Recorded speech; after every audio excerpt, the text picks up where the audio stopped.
Hello? Morning. How's it going? Hello. Good. Can you hear me? Yeah, I can hear you. Good. How are you doing? Yeah, man, not bad. Remind Good. me, what position are you? I typically play five, sometimes four. Okay, that's literally why I was asking, because I'm like, was he a 5 or a 4? And is the MMR still 500?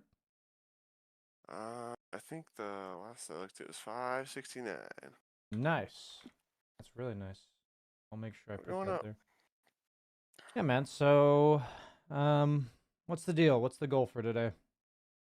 Uh, so with what we talked about polling and some of that stuff, you'll see because I kind of want to fast forward through the lane, but I still want you just kind of glance at it, see if there's anything obvious. Sure. But lanes have been going better in general. However, that mid to late game, especially like if we get a lead, we have a hard time pushing high ground effectively. Hmm. Uh, I don't think the push on high ground effectively is a problem here, but I guess how we start and whether we stay for team fights, things like that, uh, a lot in the mid game, or if I'm using my time efficiently in the lulls in between fights would be nice. Sure. I can fast forward through the lane. You want to send me that replay? Oh, no, you already sent it to me. I got it. Yeah, I'd already downloaded it. Mm-hmm. Okay. So what would you feel, how would you describe success today? I understand what you're trying to learn, but like what would you like to feel or know leaving this session? We have a 20K net worth advantage, how to end the game instead of letting us lose that lead, actually be behind at one point. I see. We did end up winning, but like just how to end when we've got that kind of advantage. Yeah, so I remember I actually looked at your I'll talk about your items later, but I did look at your like in-game screen and stuff and I saw your items and I'm going to talk to you about your items, I think. Okay. But we'll do that later.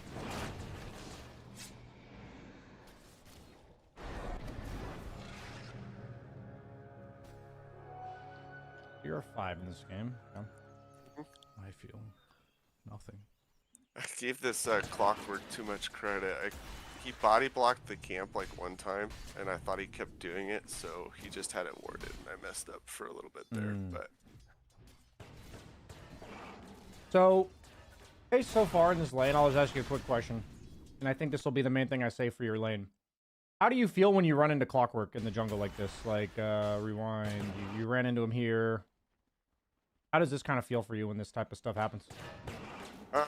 honestly, I just didn't feel like I needed to trade. I was just trying to kind of stay healthy so I could back up Bloodseeker. I see. But like in these type of instances, like, how do I word this? Okay, I'll just tell you what I'm thinking. If your response to the enemy is to just run away from him when he finds you, play the opposite side of the lane. So I would want you being up here, clicking the Slardar. Does that make sense? Yeah. So, go ahead.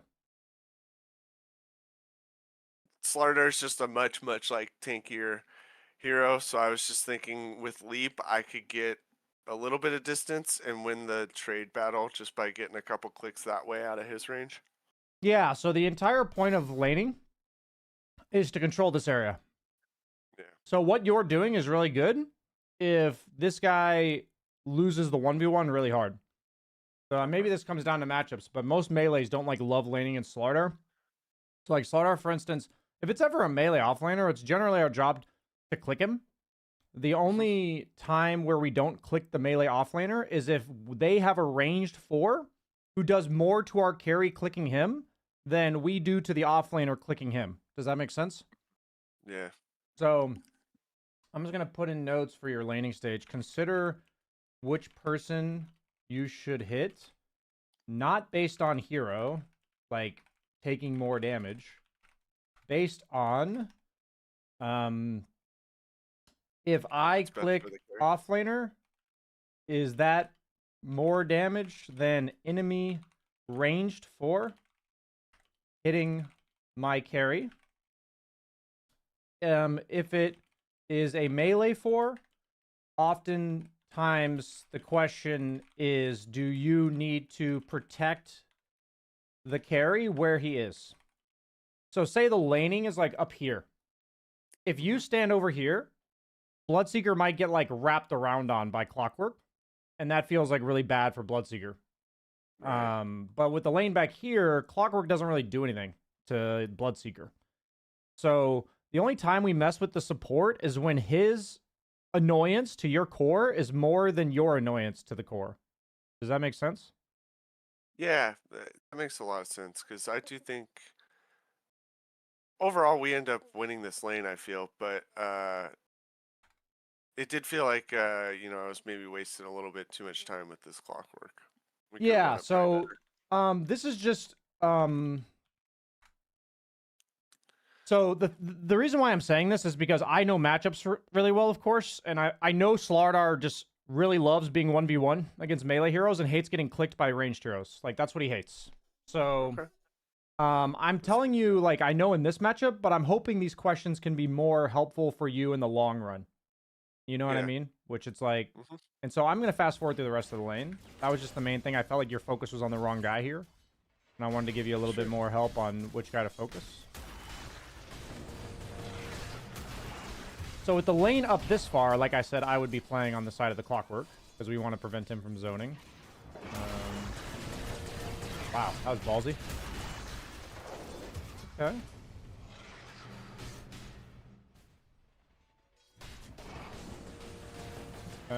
Wow. Okay. You need the pull off? Okay. Very nice. Good stuff here. Yeah, overall your lane's good.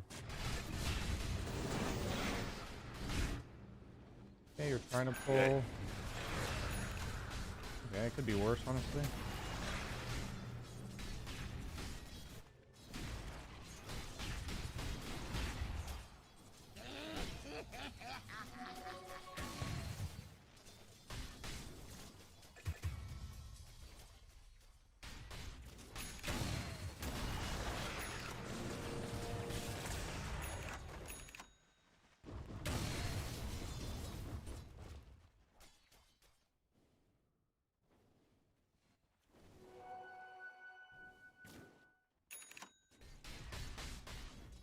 The one thing as a support is you definitely don't look around the map enough.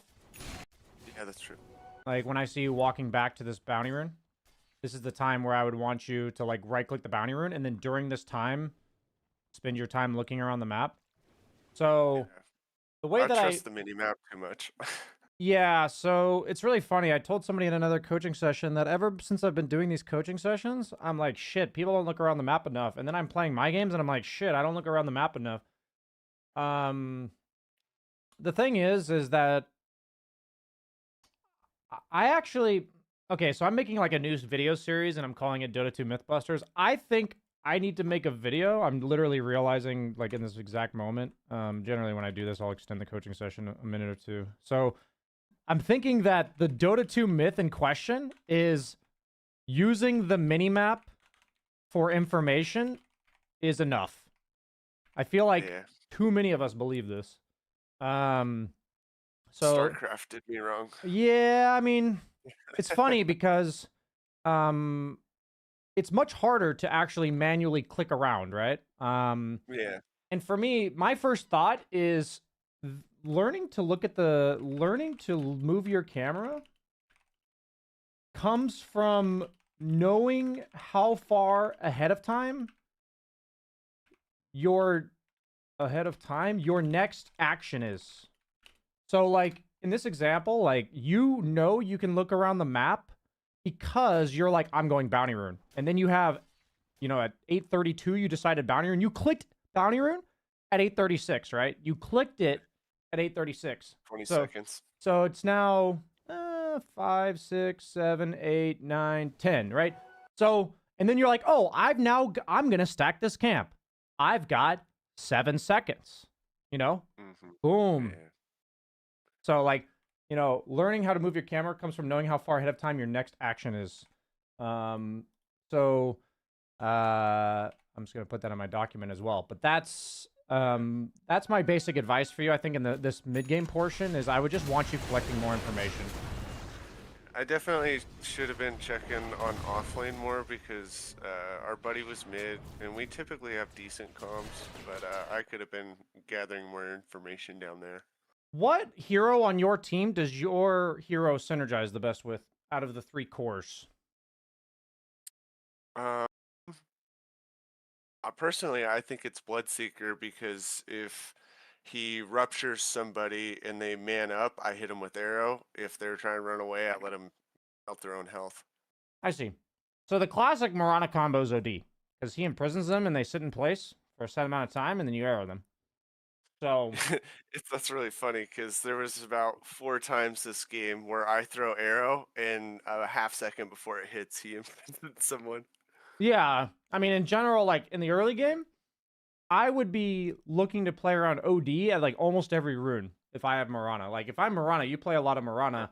If the mid laner sets up my arrow, I'm gonna play around them a lot. So, you know, in this type of lane, it's worth considering like pulling small a bunch at the 45-second mark. So like 3:45. And then checking rune. Or 5:45 and checking rune. Like it depends on the lane. Maybe in this lane you need to be with Bloodseeker more. But the idea that you didn't think to go mid a single time in the first 10 minutes when you're Mirana with OD, for me that was like, huh, that's interesting. Yeah, that's fair. Usually, because that's our friend Rexar, he'll say like, hey, it's going really bad, but I do not go help mid enough at all. That's true. The thing about party queue that's really detrimental, potentially, is I love that you guys are playing as a 4-stack. It's fantastic.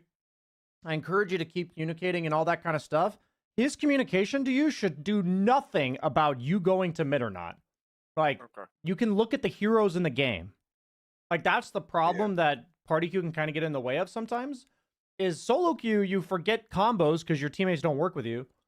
And in party queue, you just kind of forget what your hero can do in the game just by definition of the hero. You know, it's like Mirana has arrow. What hero on my team sets up the arrow the best? Play around that guy. So Yeah, that's fair.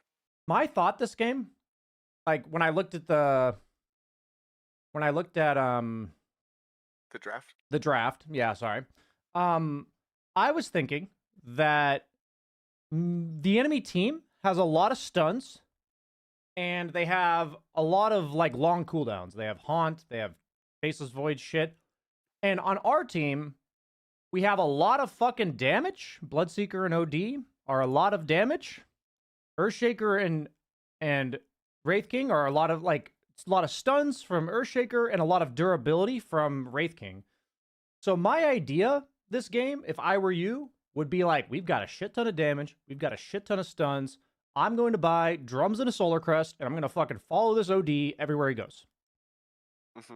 Because he sets up my arrow, and that hero significantly benefits from attack speed buffs. So, like, I'm looking at your draft and thinking, we have a gajillion damage. Like, that's how I look at our draft. And it's not like the enemy team has super tanky heroes. Spectre's not really like a tanky hero anymore. She doesn't build that way, like, at least until hyper late game. And what I noticed in the post game is that you went Ags first. So for me, you know, I would want you to work on what does my lineup have? Like, yeah, that's fair. This is damage, stuns, healing, utility, which is like snowball and stuff. How do you feel Yep. about I've really been liking Orchid and Bloodthorn on her because we don't typically play any heroes that have silences or things like that, and it seems like it's been very, very useful. I don't hate Bloodthorn on Mirana specifically, but what I see when I look at your draft is a lot of damage, a lot of stuns, and they have no sustain, and they have no utility. So what I'm specifically looking at this game is, so I say healing, I'll put that as sustain. So my build this game is probably drums, solar, Greaves into Lotus. because Lotus removes Slardar Corrosive, and it removes Faceless Void Time Dilation, which are two very, very powerful spells. And it's really good on heroes like OD and Bloodseeker because they generally only build one Dispel, which is BKB. They only build one. So, you know, I was looking at your build and I thought, I saw a lot of aggression. I saw an Ags. I think you built Bloodthorn this game. Yep. I guess, like, I don't know how to best teach this right now because items are a bit complicated, but I would encourage you to look at what does my lineup have. Damage, stun, sustain. Stuns like for team fights. And then the other option is catch, which means for pickoffs. These are stuns for pickoffs. So, like, Wraith King has a stun for team fights, but it's not really a pickoff spell.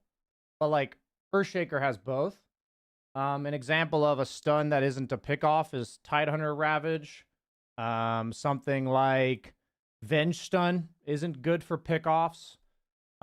Because most cores can just, like, dodge it or walk away from it. Stuff like this. I'm just mentioning that there's, you know, there's a big difference between stuns and catch. Catch is for killing people while they're farming. And then utility is a lot of, like, buffs, I would say. Utility is like buffs. So there's, like, no buffs on your team. That's, like, one thing I noticed. Like, none of your heroes buff each other. There's no, like, aura guys. There's no Build Vlad's, right? In this yeah, one? Vlad's is nice. So, like, for me, based on what I've seen with you, you probably over-purchase Vlad's. I think the general time where Vlad's is good is if you have a super ranged carry, like Muerta, Drow, stuff like this. That's generally when Vlad's is good. I'm trying... At the end of the day, I don't care exactly about what item you buy. If you were to buy Vlad's this game, I would be okay with it. But let me just... One second. So damage, stuns, catch, sustain, utility... I guess mobility would be... Mobility. Wave clear is important, actually. I guess I would say save as well. Counter initiation. These are just random things. So I gave you this. What does my lineup have? I would start asking yourself this more question, like this question more often. And you want to give, like, a hero like Mirana, because I know you play her a lot. She's kind of a jack of all trades that just builds what the team needs. They need some damage, you go fucking Ags. You know, if they need a setup, you go Yules or Atos. If they need, like, sustain or utility, there's these other items. But go ahead. That's good to know. Because I do probably like Ags more than I should, just because I do feel like I'm pretty good with arrow. And it feels like a really good nuke, so if I hit a good arrow, we can kind of just take somebody out of a fight. I understand that. But it's good to know why I should buy it. Our team lacks damage. That's a good cue. Yeah. Instead of it just being my default item. I would say a combination of lacking damage and lacking wave clear, because that's what Ags gives you. Okay. So I gave you all these answers. So, like, I would want you to look at these and be like, what does Ags on Mirana do out of all of these, right? It gives me damage and it gives me wave clear. It doesn't give me any of the other things. You know, so catch, for example, is nobody on your team's going to set up your arrow and they can just split push to their heart's content. So items that give Mirana that is Atos and Yules, right? Yeah. So you'd be like, I'm buying Yules in order to get catch and potentially... I'll say utility buffs and utility defensive. Yeah. Which is dispels. Yeah. Like Lotus and Manta. Lotus, Yules, Satanic, Manta. I mean, you're probably not buying Manta and Satanic because you're support, but yeah, the idea is there. Eon Disc. But yeah. So what I'm encouraging you to do as just you can look at your draft at the very beginning of the game, and you could you can do this in any way you want, but I would encourage you to rate these things. Like, we have a lot of catch, a lot of stuns, a lot of damage, but we don't really have any sustain. Wraith King sustains himself, and like Bloodseeker sustains himself if he kills somebody, but like, you know, that's not really sustain. Sustain is like Warlock, Dazzle, you know, Necro, offlaners that build pipe and mech and stuff, like Darkseer and Underlord. Do we have utility defensive spells, you know? No, we don't have any saves. Like, we don't have like Press the Attack or Bat and Shield or Largo Q. We don't have anything like that. We have decent mobility, but not the greatest. But you know, that for me, mobility is just something worth looking at, but it's not necessarily the most important. The point is I think if you were to look at this and have that factor into your items and start thinking about the items you like buying and which one of these they answer, I think your items will get better over time. That was my main concern for you in this game. And I know that the game ends up going late, but a lot of times the reason the game goes late, especially on support heroes, is because we didn't buy the right items. That's fair. That's good to know. That's what we're trying to fix.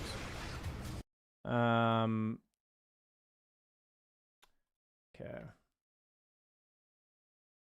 So, like, this is like a Mirana-specific note. Which hero synergizes with my arrow the most? Yep. Okay, that's good. And generally, you'll play around them.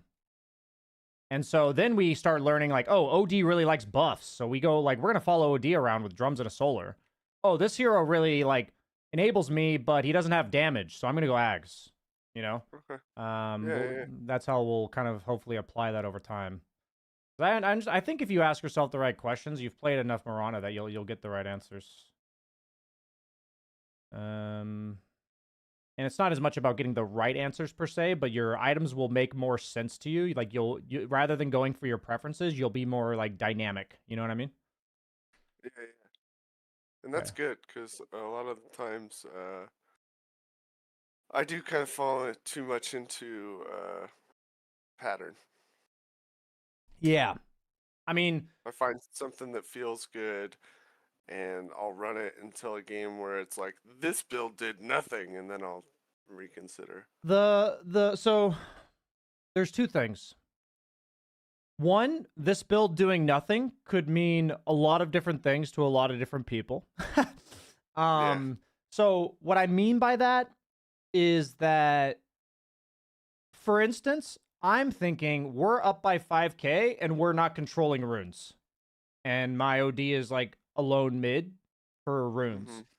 So like if I think about doing nothing, I'm thinking like there's a Mirana farming a camp on the side of the map rather than playing for a rune. So for me, it's like if you're up by 5k, what we need to do in the game is close the map on the opponent. There's too many camps. We don't have to farm everything. There's just too many camps. So unless there's like a real reason why you guys can't fight them at all, this is not what you're doing. Like we want to be near somebody, like playing for crucial objectives. There's something all the time. When we have advantages, we can go for 14-minute wisdom, 16-minute rune, 18-minute rune, 20-minute tormentor, 21-minute wisdom shrine.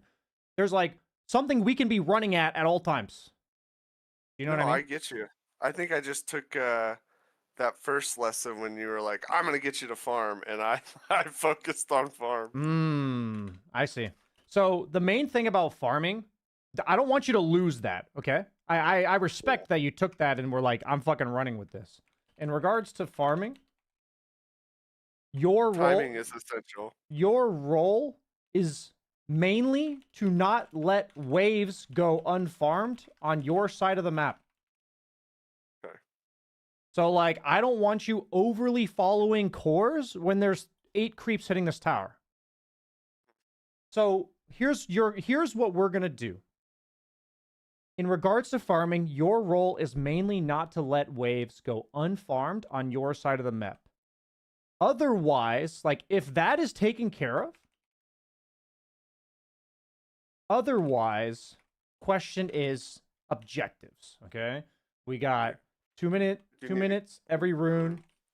We got Roche between 17 and 20 if you can, because it's top. It's right here. So what that means is, like, the reason that's good is because if you do it between 17 and 20, then you can then walk to Tormentor like a minute later. Yeah. But this requires, I'll put everything in the notes. Requires a Roche hero. So like Ursa, Huskar, Slardar, something that does a lot to Roche. TA. Yeah. Go ahead. One thing I did notice about myself in this game is there's a couple times we won some fights on their end of the map, and I do need to get back. I kind of shifted. I went from like basically I bought every ward to I'm not buying enough now, and I need to, so that way I can. I still buy wards, right? Like, but I need to get back to, because I used to be like, I'd be the highest support gold every game when I'd play Pause 5. And then I kind of shifted when I started farming. I got you. So here's what we're doing. So last time I gave you a generic farm more, because I remember vaguely that you just weren't farming enough.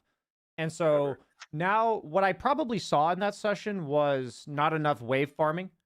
And so now we're being more specific.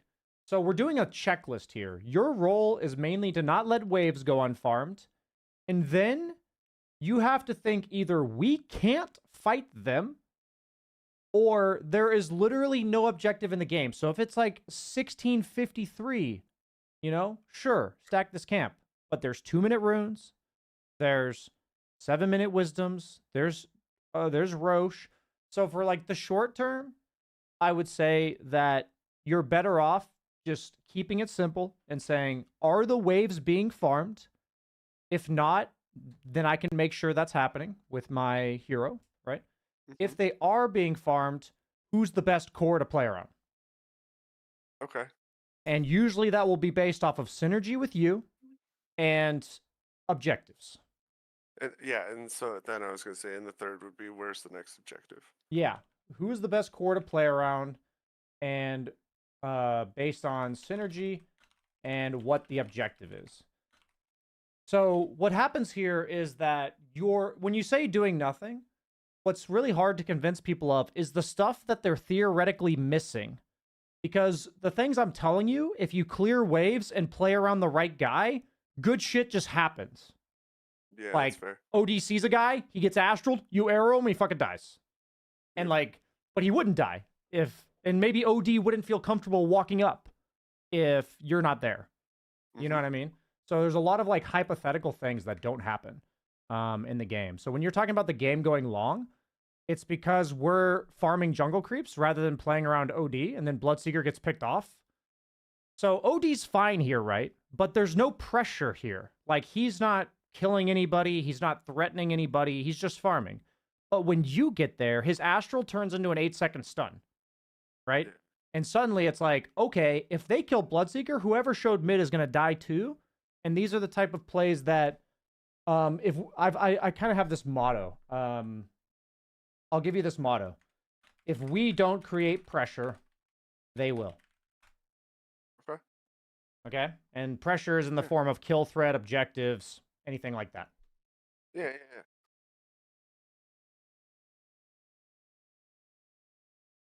And so I like that you're trying to farm more, but like, here's the moment where you just went mid, got a kill, got a tower, and then there's a wave top. Yeah. So this is when we need you to have a TP, and then TP top here, clear this wave, clear the next wave, and join back your team through the gate. Yep. Okay. So once you make the After play, team fights, yeah, check lanes. Yeah, once you make the play, whatever it is, could be team fights, tower press, anything. Look for waves. Yeah, look for lanes. Okay. Very simple guideline. You took it yourself. Sounds good.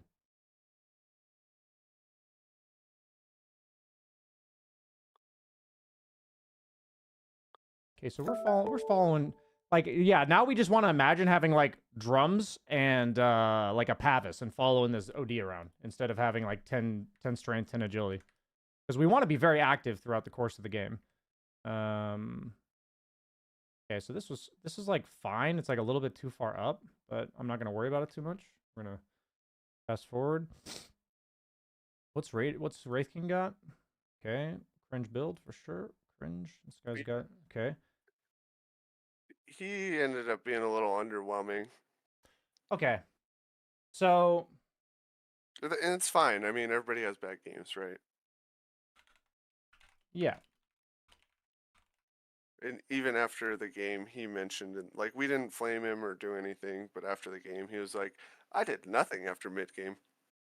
okay. Here's my note for you. Have one smoke in your inventory at all times. Who on your team initiates and should be smoked? I think you guys have 3 smokes in stash. Yeah, this is like, you want to know why the games go 60 minutes? You have 3 smokes. Okay. So what we need you to create is pressure and smoke the right guys. So I don't care if you were to smoke and it goes disastrously. Smokes are kind of difficult to use. But Okay. for me, what smokes are so good for in terms of learning the game is smoke means that we're doing something. Okay, like this means we are all into doing something. What does that require us to do? Who does stuff on our team? Like, what abilities do we need? What items do we need? Like, what makes us strong? So for me, I'd be like, we're winning by 7K. We're fucking echo slamming some people. Go smoke her, shaker. And then we smoke. And then from there, we can decide what we do. But I think the first step is, what abilities? Just smoking. Yeah, what abilities and hero do you need? Like, just try it out and go somewhere. For this game, just looking at it, it kind of feels like I could smoke just about anybody on my team and it would be beneficial. Yeah, I mean, I'd say Bloodseeker's probably the least likely because he's just farming with a Mjolnir.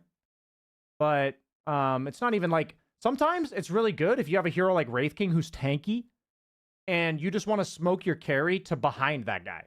Like, say Wraith King's like pushing bottom. So, okay.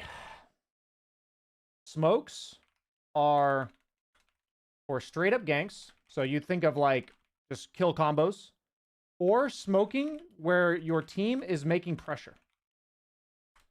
So that's going to teach you. Stuff like that. Yeah, so what happens is if Wraith King's back here, there's no reason to smoke towards him. But if Wraith King's near this tier 2 tower and you're like, I want to fight with the Wraith King. Here, Bloodseeker, let's go smoke to the Wraith King. Okay. Like, yeah. So to join up with people, things like, okay. So you'll start thinking about who on my team's creating pressure. I need to go to that guy. And then what we want is smokes are meant to kind of connect our heroes in the same area. So like in this exact freeze frame, I'd smoke you and Earthshaker and run at the Wraith King right now and tell OD to meet us. Okay. Yeah. Like that's what I would do. Cool. And be like, hey, Bloodseeker, be ready to fight. And so your teammates can get like, because you guys are a party of 4, you can start taking command of the smokes a lot more. I mean, Earthshaker can do it too. It's fine which either one of you does.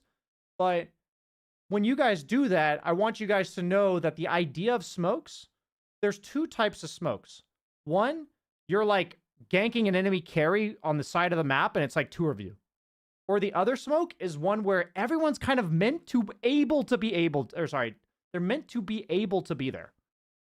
Like if we smoke towards Wraith King right now and I look at the map, I would want your teammates to hear, I might go to that. Like Bloodseeker might TP in and rupture somebody. OD might walk over and hit somebody. You know what I mean? Like the randos, like say I smoked, because the Earthshaker and the Wraith King there was only 3 of us in this game. Oh, sorry, Earthshaker wasn't your friend. Okay.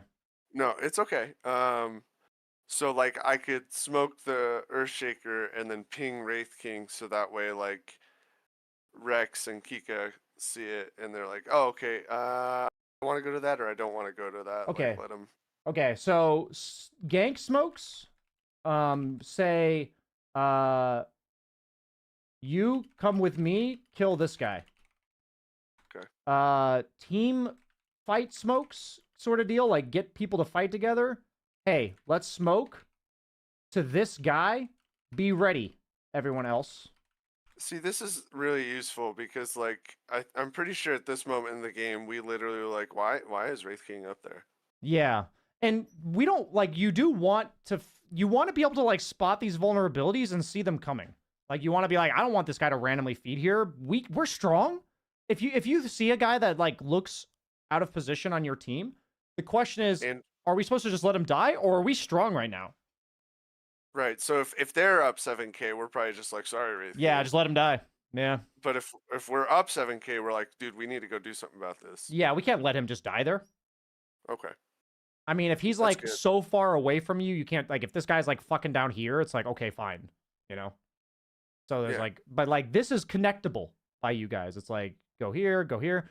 But the whole point, the number one fundamental thing, and you can watch this back to get more nuance about what we just discussed.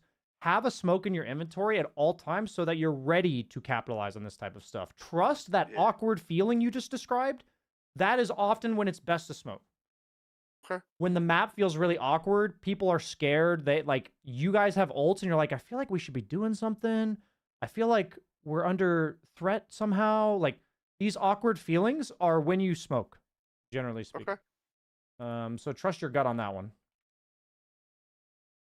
Yeah, so you guys actually go help him, but it's like I call this just a lazy play, you know? Yeah.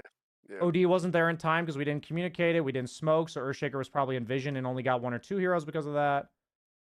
Fast forwarding. Oh, this is Wraith King's perspective. I was like, what's going on here? Yeah, I guess my main focus I want to point out to you is how much has happened in the game as you were building this Ags. You know, like A lot. a lot's happened, and you haven't effectively gotten stronger as a hero between Right. finishing this urn and finishing the Ags. And so when you're winning, the question is, if we're strong Do enough I to keep fight the right now, momentum? we keep, yeah, we dogpile it. Is that what you just said? Dogpile? Keep the momentum. Oh, But yeah, keep the momentum. basically. Yes, Like exactly. keep building it. Exactly. You got it.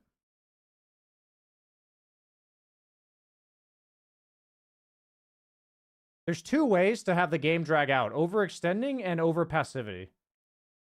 And you guys, Definitely think we were over passive. yeah, this game was over passive. Yeah. Because there was a team fight earlier. I think we could have taken that mid tier 2. And we didn't even take it that time. Okay.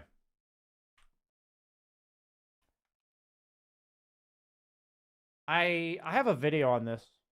Let me send it to you. It's kind of old. I actually can't remember. God, I need to save this fucking video. I need to remake this video. Because it's old and I'm executing my videos much better now. My point is that I wanted to tell you, rather than sending you the video, is if I, in theory, if I were to cover your minimap at this exact moment, you'd tell me where each lane is and if it's pushing towards you or not. Like, that's a pop quiz you should be able to solve at every single moment in the game. Okay. So the reason I say that is because you don't stop at a jungle camp on your way to top lane and then be like, oh shit, I'm late. And then you TP.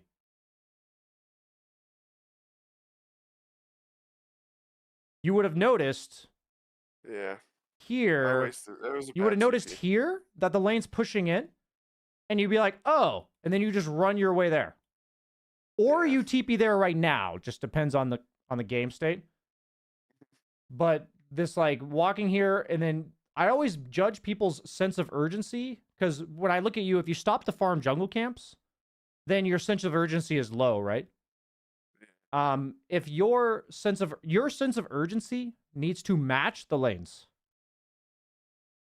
So like that's how people know if they're supposed to walk past camps and leave them unfarmed or if they're actually supposed to farm the camps. Because if That this makes lane sense. was like back here, yeah, farm that camp. Yeah. That makes sense. That makes sense. Yeah. Any questions about that? No. I think you kind of answered it because I see a lot of like the videos, and it's tough because you get a lot of carries in your trainings, and they're like, you'll be like, oh, why'd you walk past that camp? And so a lot of times I'm like, there's a camp here. I'm on my way to this thing, so I farm the camp. So quick explanation for that. Carries have a lot more items to clear camps. Yep. No, so like for camps, they'll clear it, or for carries, they'll clear camps at the stage of the game in like 2 seconds. And I'm like, dude, you walking all the way past the camp. You know, like you know, you instead of taking 8 seconds to get to the lane, you're taking 6 and you're losing 100 gold. You know, but for you, it takes much longer. So yes, that makes sense. Yeah, quick explanation for that. We were trying to coordinate a tormentor, but then a fight broke out, so we went Okay, we got to Roche. that. I think you having smokes and looking to play around the right core in 15 minutes into the game will have drastic impact on you guys closing these games out very fast. Okay. So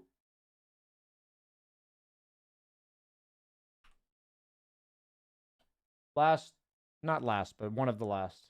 If we are going high ground with a lead, 95% of games, we need 2 lanes pushed in.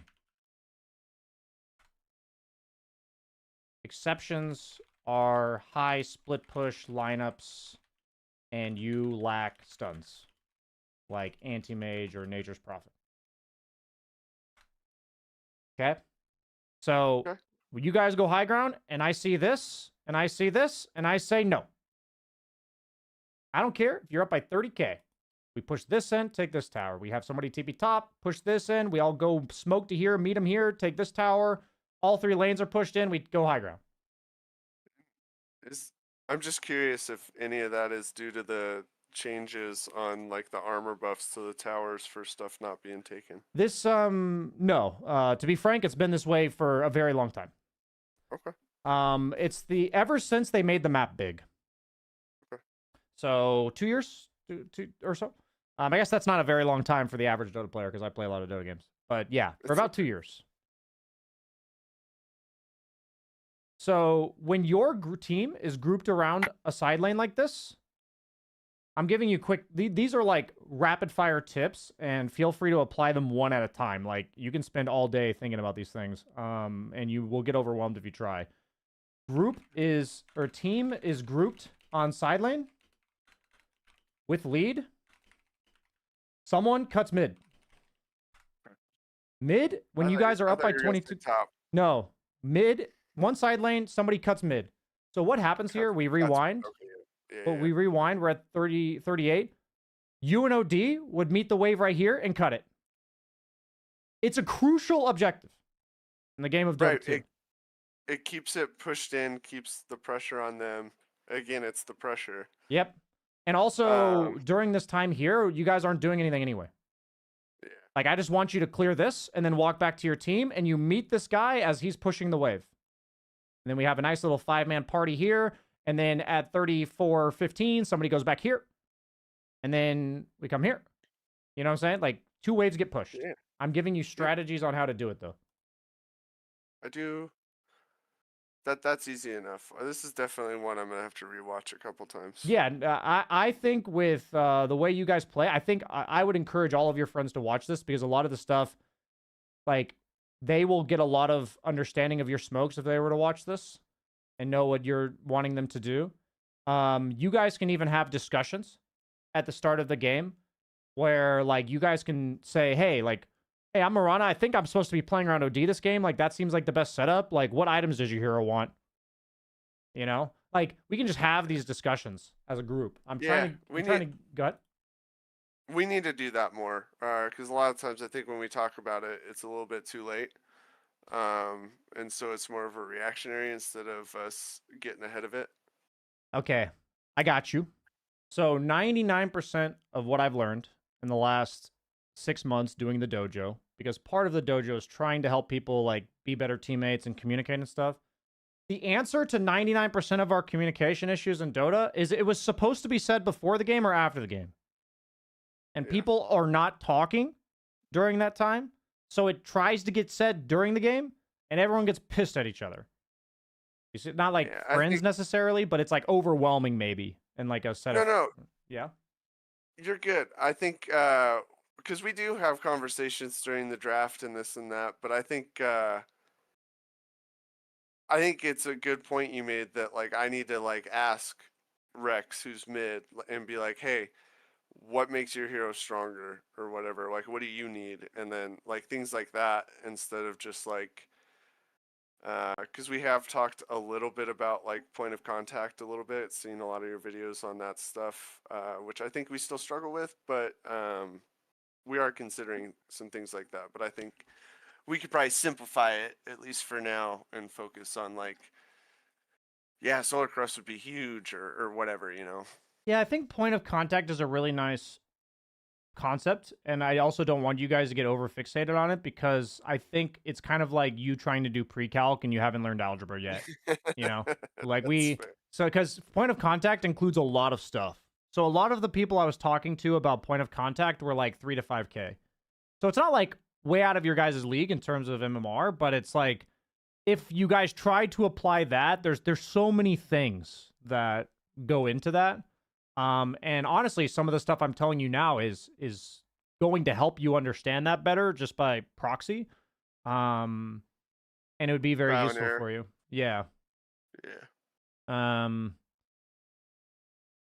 So when we're ahead, how do we lose? Question. High valuable targets getting picked. Yeah, our hero's dying. Yeah. When we're behind, how do we come back? Find the most valuable guy and gank him. What do you think about items in that regard? Definitely smoke. No. What that means is when you're ahead, you buy many more defensive items. Oh, okay. That's awesome. Okay. You buy fucking lotuses, force staves, Solar greaves, Crest and- solar, right? Because the only way they come back is by killing you. Right. Okay. But when you're behind, you're like, fuck, I'm going Brown Boots Blink on Legion, and I just hope we get a pick off. You know what I'm saying? Okay. Like, Yeah, that's awesome. That's good. yeah. So I think that will be your best guideline because it's something where everybody gets that question right, but then I see like pure aggressive items on your part. You know what I mean? So Yeah, like, yeah. so that's the synergy I want to see is like we need to, because you guys have been playing Dota together for a long time. We have a lot of knowledge that's just not materializing. You know what I mean? So we need to take Yeah, your current knowledge and just redirect it. You know? Yeah, it's like we've got lots of like little bubbles of knowledge, but they just haven't kind of formed together. Yes, exactly. That is exactly how I would word it as well. But yeah, I'd say we're about at the time. I think I've given you a lot of shit. I don't want to overwhelm you. Do you have any Oh, questions? you're good.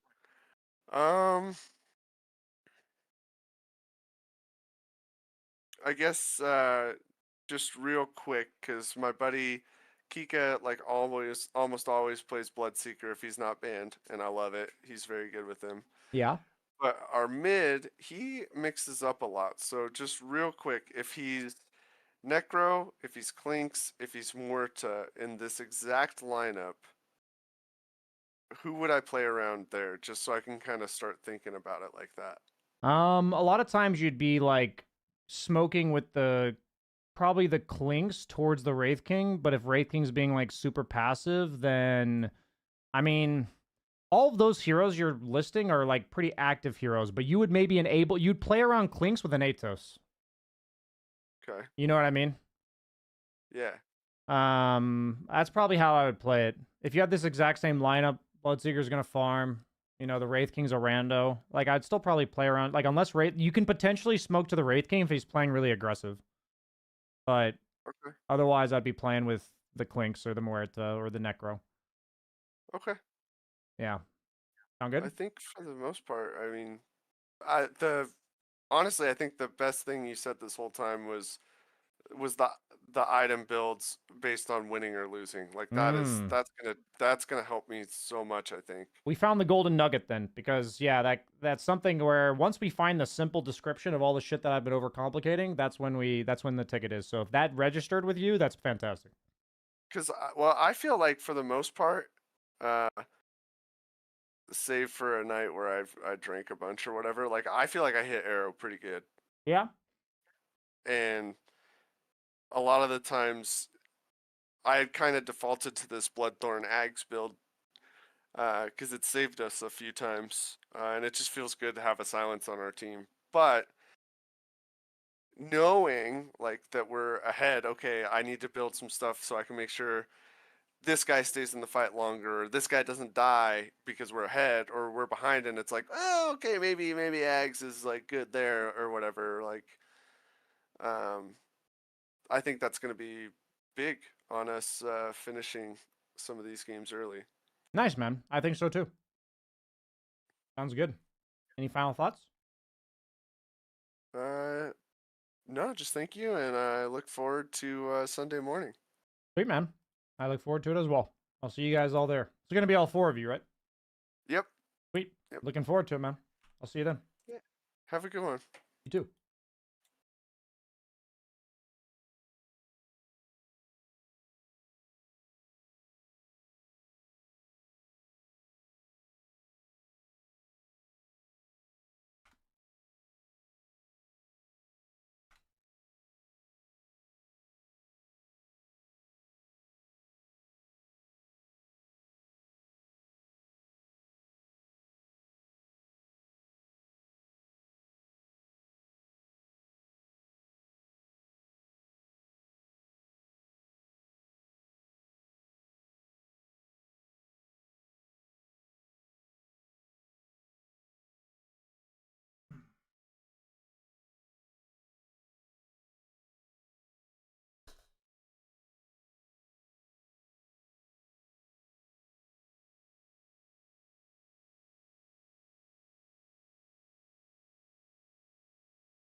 Elias 93, thanks for the sub, dude.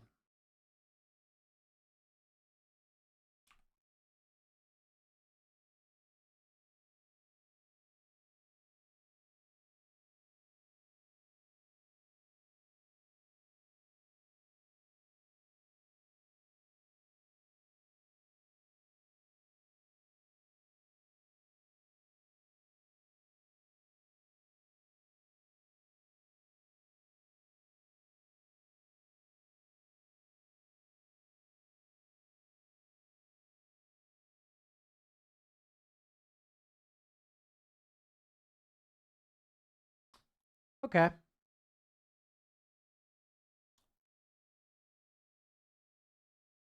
Based on the questions the guy asked, he definitely looks to be better than Harold. Yeah, I mean, I've really enjoyed... I worked with this guy maybe like 2 months ago, and I've been working with his friends. Like, he basically proceeded to like have all of his friends get a coaching session, so there's a group of 4 of them. And I'm excited because we're going to do... We agreed to do a 4-man coaching session on Sunday. So we're going to be doing a little team coaching session. Make sure you guys check into that if you're interested, because I think it's going to be a lot of fun. We're going to be talking about some cool dynamics. I do think this coaching session was good content. Even like I need to make refined videos off of it, but I think this is a good coaching session for YouTube. I think it's just a lot of nuggets in there for people to learn from. So I'm going to upload that to YouTube, I think, like my main channel. These guys are all Herald, though? What's the issue? They just never really took Dota seriously. So they have a lot more knowledge than they're applying.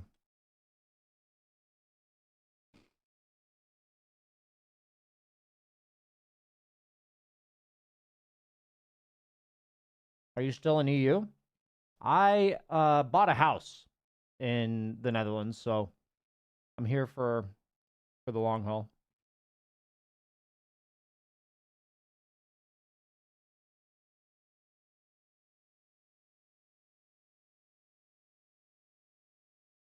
Thank you, Shao Toby.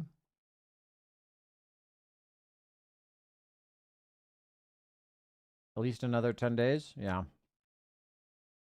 I've been winning a lot recently in my games. I think Luna's really strong. I think Muerta's really strong. I'm 3-0 on Muerta, and I suck at Muerta.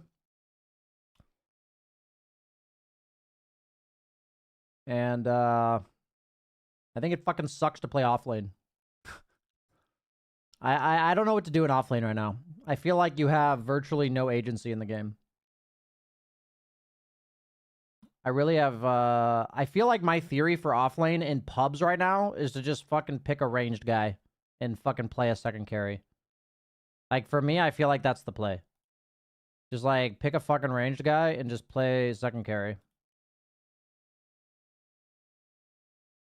Where's Wind? What happened to Wind Ranger? Just, like, literally, I feel like that's when I win. Like, I try to play real offlaners, and I'm just against fucking Clinch Jakiro, and I fucking cry, and I die, like, a bunch of times. I play these like ranged offlaners, and my lane goes like even, and everything's jolly. But I play fucking Slardar, and I'm just against Klink's Dazzle, and I'm like, fuck me. And then I play like Legion Commander. Oh, this game was fucking stupid. This game was stupid. Never mind. I had two guys fight over mid, and then for some reason I ended up playing Legion carry. This game was stupid though. Like this was just a dog shit game. But yeah, I feel like playing offlane right now fucking sucks.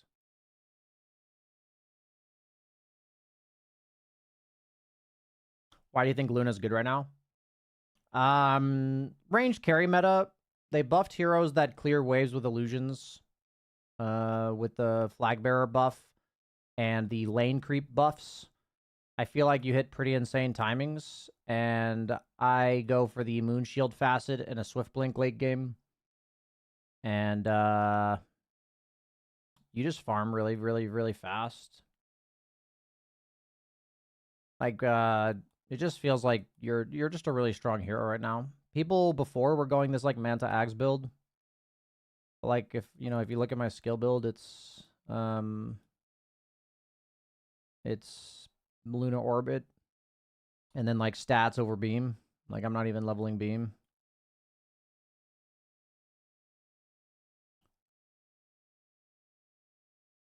Yeah, I think the Axe build's pretty trash. It got nerfed really hard.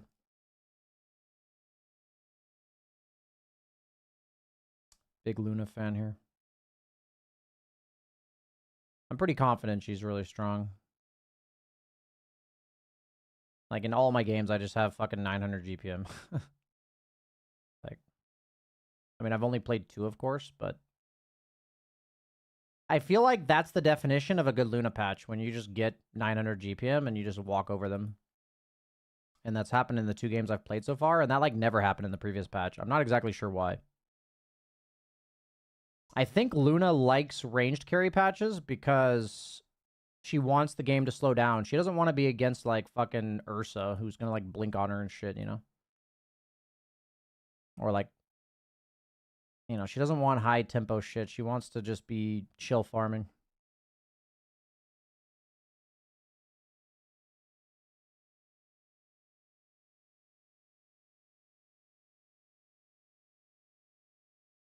Yeah, maybe Slardar is just a bad hero. Like, I mean, a lot of people still pick Slardar in my games, but maybe he's just not good.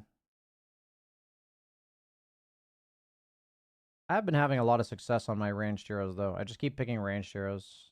All these ranged hero games are carry, except for this Wind Ranger game. But I'm just losing on the offlane because I'm, like, trying different shit. I tried Bat Rider offlane because I tried, like, cutting creeps. But, yeah. I feel like any ranged hero with some survivability can be an offlaner right now. Like, maybe that's the meta I wanna buy into. Ranged heroes with survivability. So, like, Necro, Muerta has ult. She has also Deadshot to protect herself. Wind Ranger. Is there any other ranged hero with survivability?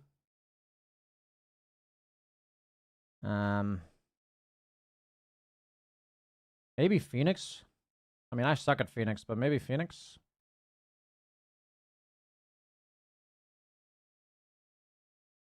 Oh, Death Prophet. Oh, yeah, maybe Death Prophet. She did get buffed. Oops, that's Leshrac. Oh, she's universal. Fuck. Forgot. They buffed her, right? More spirits, Pog. And more heal. Movement speed bonus. Oh, that's a lot. Wait, so at level 10, she has 7.5% move speed instead of 5? So that's like 7 move speed? That's not nothing. Oh, wait, but then they removed this. That's like it's like a nerf. What the fuck?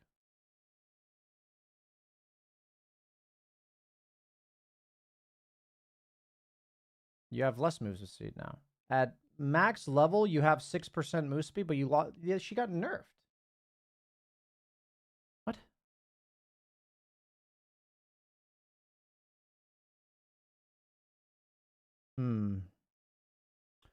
Yeah, I mean, the question would be, what is Death Prophet's item build that would make her good?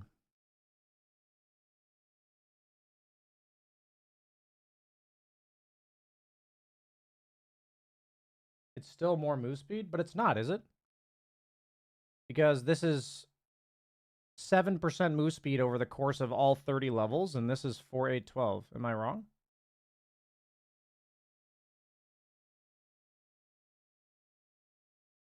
Oh, is this when you're ulting? Is that what this is? I thought this was a passive bonus. Like you just leveled exorcism and got move speed.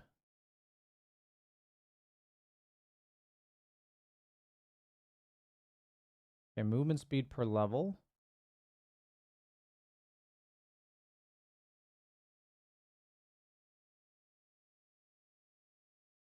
This got nerfed. Oh, so they like swapped it.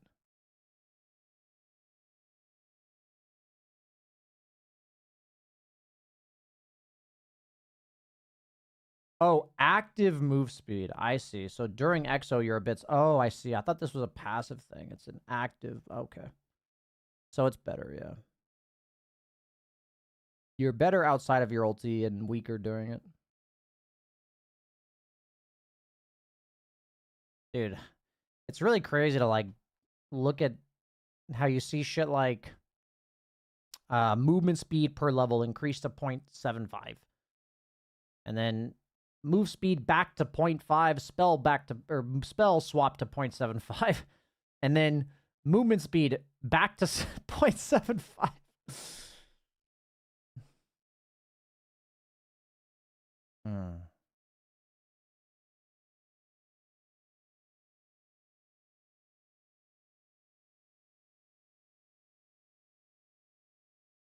It's 9.75 at level 12 instead of 10%. It's not 9.75 because before you were getting 0.5%. So you're going from 6% to 9.75. So you're gaining 3% move speed. So you're just slower. Like in your ult, you're just slower.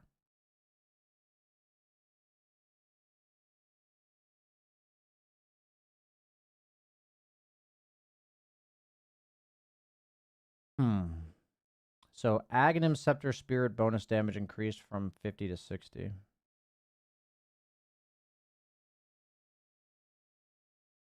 She does have built-in sustain. I'm going to try some Death Prophet, actually. She sucks against Drow, though. And she would suck against Clinks. Does that just make her bad, then?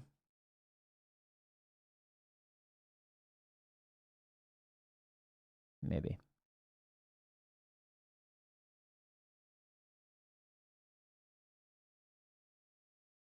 Can you give me your thoughts on my take on Tranquil Boots soaring on melee offlane? I mean, I guess it's more like what melee offlane goes Tranquils. I don't think there's very many melee offlanes that would get the regen from Tranquils very often.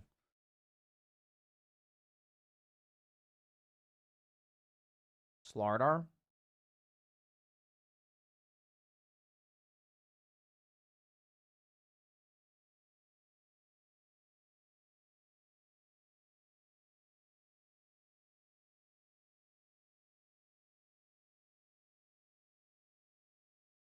Yeah, I mean, it doesn't sound good to me.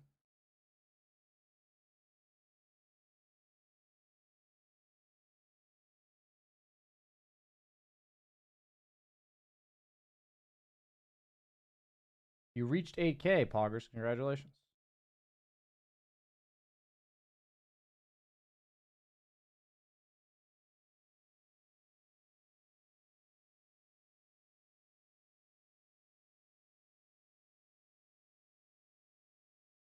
So Weaver could be offlane? Probably not. Maybe.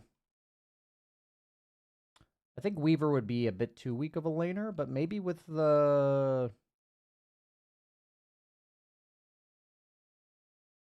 Maybe with the XP facet, perhaps? I feel like you'd rather just be a support, though. I feel like Weaver offlane would just rather be support.